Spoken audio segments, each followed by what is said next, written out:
योग दर्शन का प्रथम पाद निकालिए।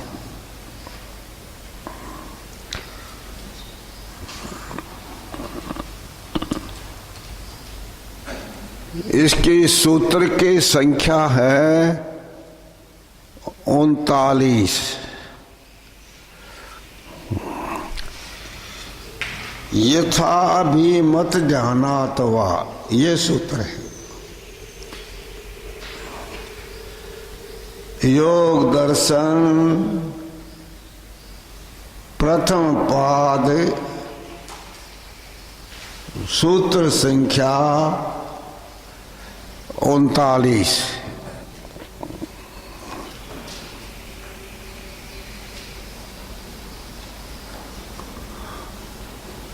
योग दर्शन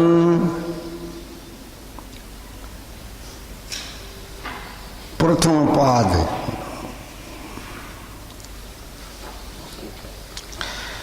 सूत्र संख्या 39।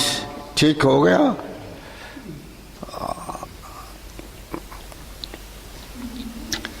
यथा अभिमत ध्यानात् वा, अपनी इच्छा अनुकूल शास्त्र सम्मत किसी अन्य वस्तु का ध्यान करने से वा अथवा भी मन एकाग्र हो जाता है।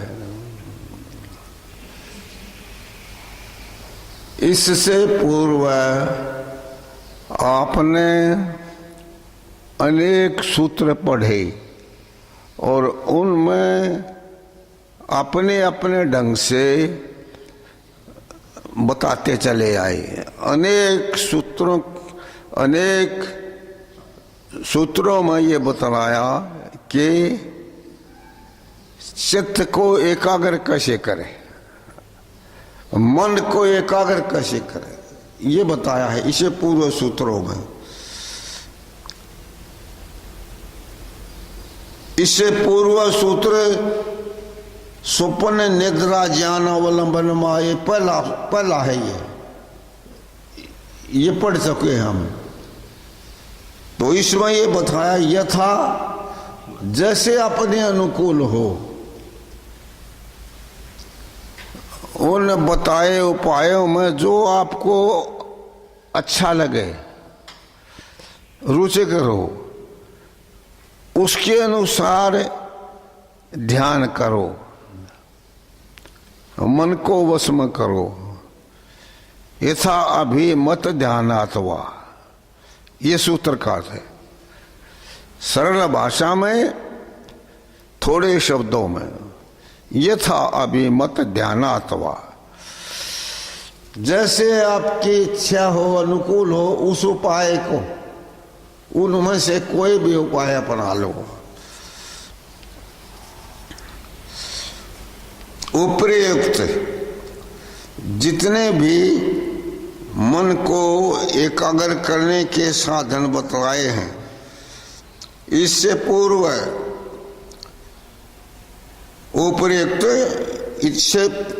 इस सूत्र से पूर्व जितने भी मन को एकाग्र करने के साधन बतलाए हैं, उनमें से किसी भी साधन का प्रयोग करने से अथवा शास्त्र सम्मत, शास्त्र ने जो बतलाया है उसमें जो भी आपको अनुकूल लगे, अपनी इच्छा के अनुकूल किसी अन्य पदार्थ का ध्यान करने से मन की एकाग्रता होती है। इसलिए पूर्व उपाय बतलाए और ये उपाय बतलाए, इनमें से जो अनुकूल हो उसको अपना लीजिए। इसके पश्चात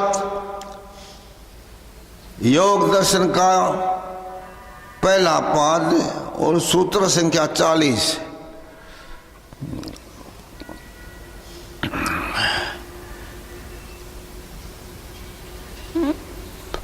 परमाणु परम महत्वान्तो अस्य वशीकार है।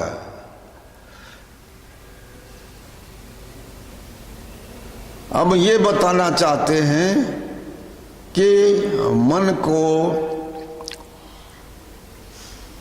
बस में करते करते छोटे से छोटी चीज में और बड़े से बड़ी चीज में, वस्तु में, इस मन का एकाग्र करने का कर्म उपाय है। अर्थात छोटी से छोटी वस्तु में एकाग्र कर लेना और बड़ी से बड़ी वस्तु में एकाग्र कर लेना। परमाणु बहुत छोटे कण का नाम है, परमाणु। अभ्यास करते करते व्यक्ति जो है वो सूक्ष्म से सूक्ष्म वस्तु में अपने मन को रोक लेता है और बड़े से बड़ी वस्तु, अर्थात बड़ी वस्तु लो, आप सूर्य को समझते हैं, सूर्य बहुत बड़ा है, अथवा आकाश को लो, आकाश बहुत बड़ी चीज है। तो इसमें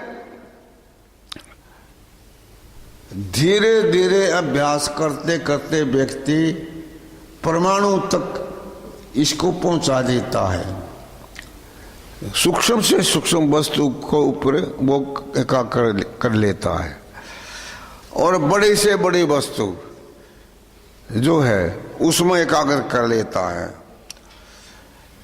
अब नीचे पढ़ेंगे हमें छोटे से छोटी और बड़े से बड़ी, बड़े से बड़े पदार्थ तक इस चित्त का वशीकार, मन का वशीकार वश में करना, नियंत्रण किया जाना संभव है। छोटी से छोटी वस्तु और बड़ी से बड़ी वस्तु में मन को एकाग्र किया जा सकता है। अभ्यास करते करते व्यक्ति सब कर लेता है। अभ्यास करते करते योगी की ऐसी योग्यता बन जाती है कि वह सूक्ष्म से सूक्ष्म वस्तु, परमाणु, इसको खोल दिया परमाणु, तथा स्थूल से स्थूल वस्तु, सूर्य जैसे सूरज आदि, मैं अपने मन को स्थिर कर लेता है।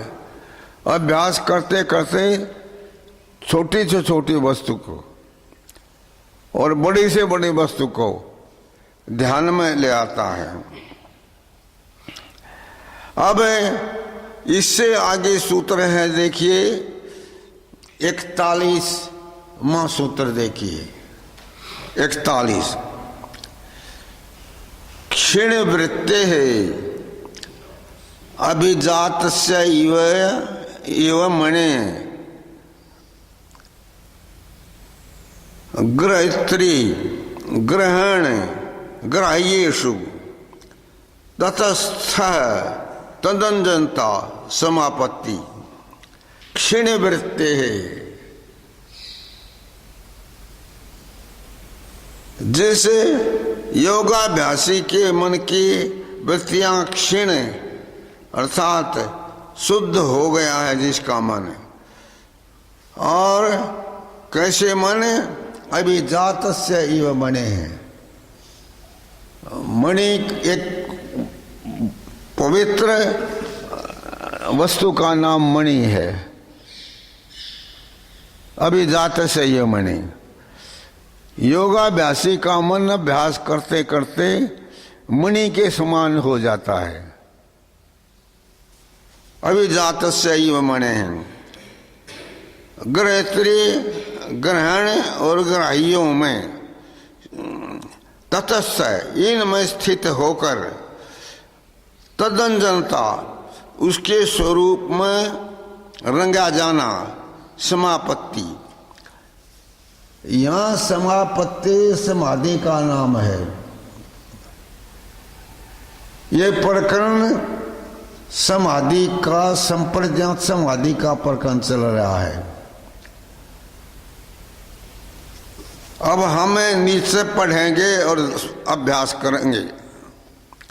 क्षीण वृत्ति है, क्षीण वृत्ति वाले चित्त की, क्षीण वृत्ति वाले चित्त की अभिजात से इव मणि है, मणि के समान स्वच्छ निर्मल हुए चित्त की ग्रहित्री ग्रहण ग्राह्य, तीन वस्तुएं हैं। ग्रहिता एक, ग्रहण दो, ग्राह्य तीन।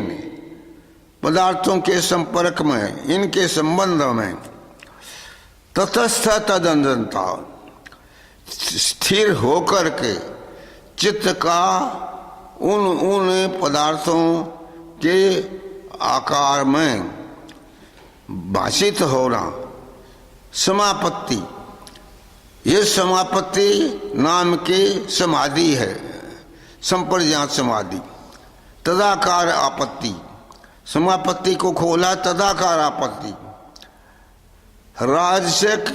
राजसिक तामसिक वृत्तियां समाप्त हो गई हैं जिसकी, ये वृत्तियां जिनकी समाप्त हो गई हैं, ऐसा चित्त नई मणि के समान है। वो चित्त जो है उसकी वृत्तियां, मलिन वृत्तियां दूर हट गई हैं, समान स्वच्छ निर्मल हो जाता है, उसका चित्त शुद्ध हो जाता है। और वह चित्त ग्रहिता को खोला कि जीवात्मा, ग्रहिता अर्थ का अर्थ है जीवात्मा, हम।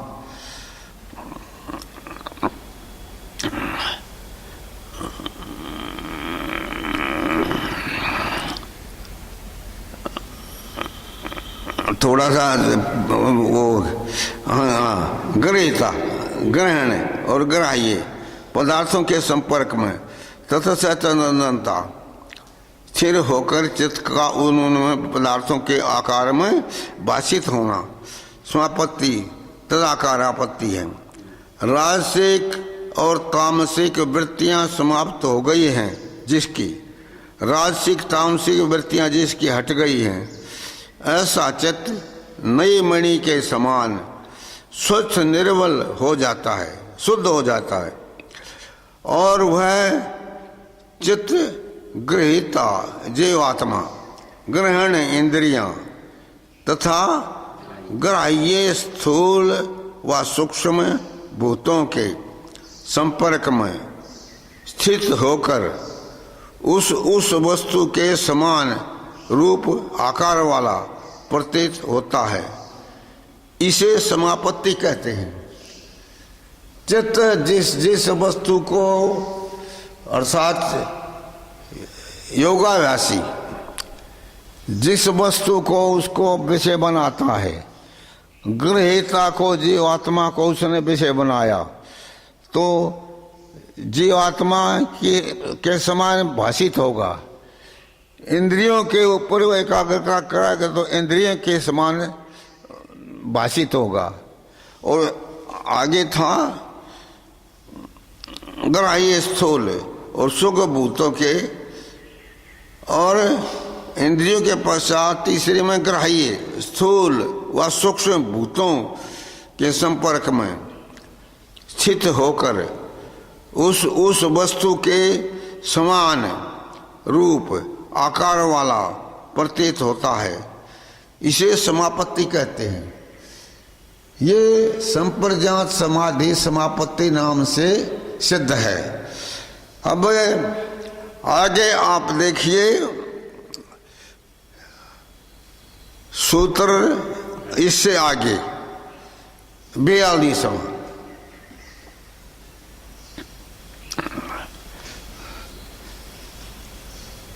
तत्र शब्द अर्थ ज्ञान विकल्पई संकीर्णा सवितर का समापत्ति। तत्र उनमें संपत्तियों में समापत्तियों में समापत्तियों में से शब्द अर्थ ज्ञान विकल्प, शब्द अर्थ तथा ज्ञान इन तीनों प्रकारों से संकीर्ण सहित युक्त सवितर का समापत्ति। पहले समापत्ति मात्र थी केवल, अब सवितर का समापत्ति ये समाधि है। सवितर का समापत्ति पूर्व सूत्र में वर्णित समापत्ति का पहला भेद यह है। पूर्व सूत्र में वर्णित समापत्ति का पहला भेद यह है कि जिस समाधि में कोई भी गौ आदि अर्थ अर्थात पदार्थ, कोई भी गौ आदि पदार्थ शब्द अर्थ वस्तु तथा ज्ञान इन तीनों प्रकारों से युक्त होता है तो उसे सवितर का समापत्ति होती है। अर्थात पहले सूत्र में जो समापत्तियां बतलाई उनमें से कोई भी गौ आदि पदार्थ शब्द और अर्थ तथा ज्ञान इन तीनों प्रकारों में से युक्त होता है तो उसे सवितर का समापत्ति कहते हैं। जो पदार्थ समाधि में अर्थ एक, शब्द नहीं, शब्द एक, अर्थ और ज्ञान तीनों में चित्त की एकाग्रता, तीनों में चित्त की एकाग्रता होती है तो सवितर का समापत्ति कहलाएगी ये। इसके पश्चात अगले सूत्र को देखिए। ओम ओम पीता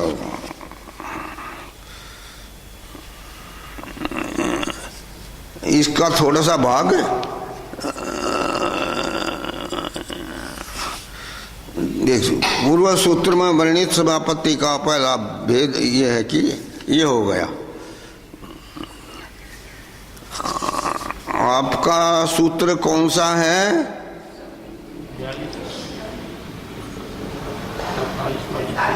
ये 42वां हो गया तो ये 43वां सूत्र देखिए। स्मृति परिशुद्ध स्वरूप शून्य एव अर्थमात्र निर्भाषा निर्वितर्क। ये संपत्तियों के भेद चल पड़े हैं। समापत्तियों के भेद अलग अलग प्रकार में उनके अंदर होता जाता है। स्मृति परिशुद्ध स्मृति के हट जाने पर स्वरूप शून्य इव स्वरूप से शून्य जैसी अर्थमात्र निर्भाषा, केवल जिसमें पदार्थ मात्र का साक्षात्कार हो वो निर्वितर का, सवितर का निवृत्ति का। तो स्मृति के हट जाने पर स्वरूप शून्य इव अपने ग्रहण आत्मक स्वरूप से शून्य हुई सी, अर्थात शून्य जैसा आभास, अर्थमात्र निर्भाषा, केवल जिसमें अर्थ वस्तु पदार्थ ही साक्षात दिखाई देवे, ज्ञान कराने वाली साक्षात पदार्थ का ज्ञान कराने वाली ये निर्वितर्का कहलाएगी। पदार्थ मात्र को साक्षात कराने वाली निर्वितर्का निर्वितर्का कहलाएगी। सवितर्का समापत्ति में तीन वस्तुएं थी। सवितर्का जो समापत्ति समाधि है उसमें तीन वस्तुएं थी। शब्द एक, अर्थ दो, ज्ञान तीन। तीन वस्तुएं थी उस समाधि का विषय।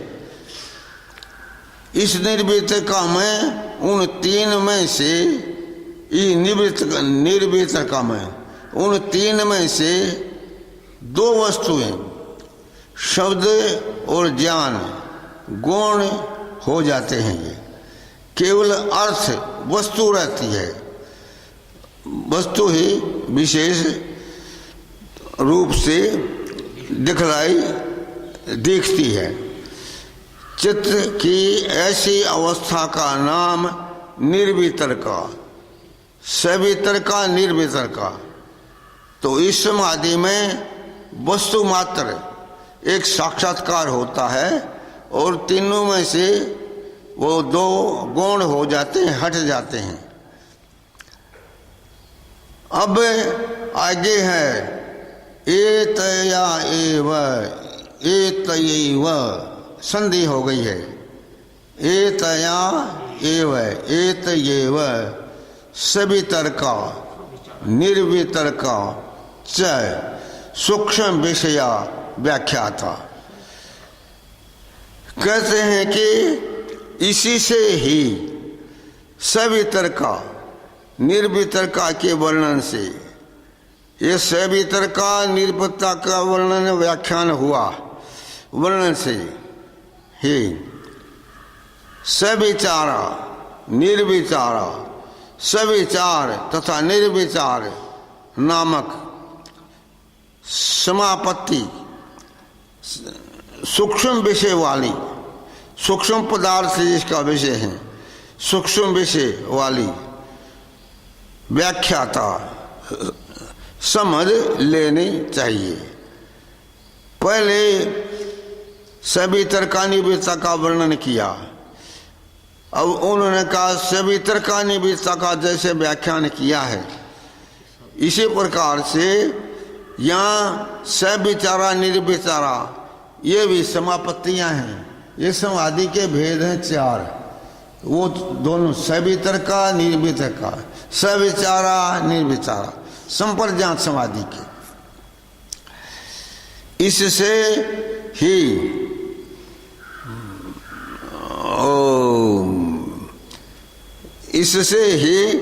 सवितर्का निर्वितर्का के वर्णन से ही सविचारा निर्विचारा, सविचार समाधि निर्विचार समाधि, सविचारा तथा निर्विचारा नामक समापत्तियां जो हैं सूक्ष्म विषय है, सूक्ष्म विषय वाली, जिसका विषय सूक्ष्म है वाली व्याख्याता समझ लेनी चाहिए।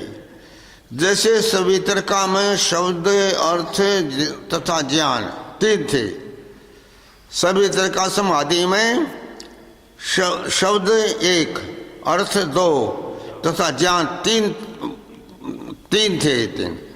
वैसे ही सविचारा में भी शब्द अर्थ और ज्ञान ये तीन होते हैं।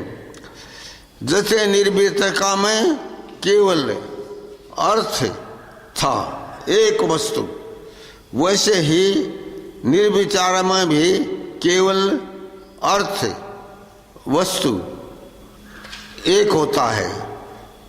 भेद केवल इतना ही है कि पूर्व सूत्र में कही दो समापत्तियों का ध्येय विषय स्थूल, उनका विषय स्थूल था। पृथ्वी आदि भूत, अर्थात पृथ्वी जल अग्नि आदि भूत, वो भूत नाम से हैं। उनमें मान लो पृथ्वी में एकाग्रता करे तो वो पृथ्वी उसका विषय बन जाएगी। देह विषय स्थूल पृथ्वी आदि भूत था उनमें, किंतु इस सूत्र में वर्णित समापत्तियां का देह विषय सूक्ष्म तन्मात्रा, गंध तन्मात्र, रस तन्मात्र, इसलिए सबके साथ मात्र शब्द लगाइए तो ये पांच प्रकार की मात्रा।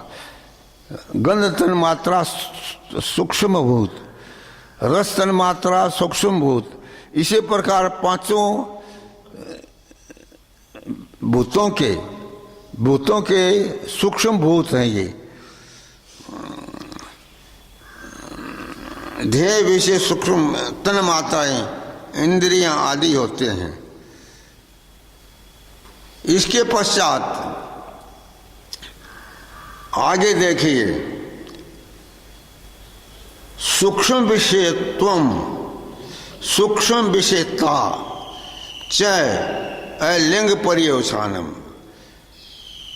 इस सूत्र में एतया एव सविचारा निर्विचारा सूक्ष्म विषया व्याख्याता।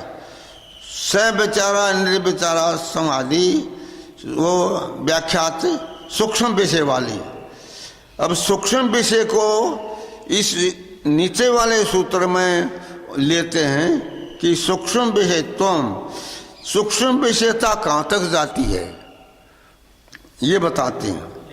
अलिंग पर्यवसान, अलिंग कहते हैं प्रकृति को।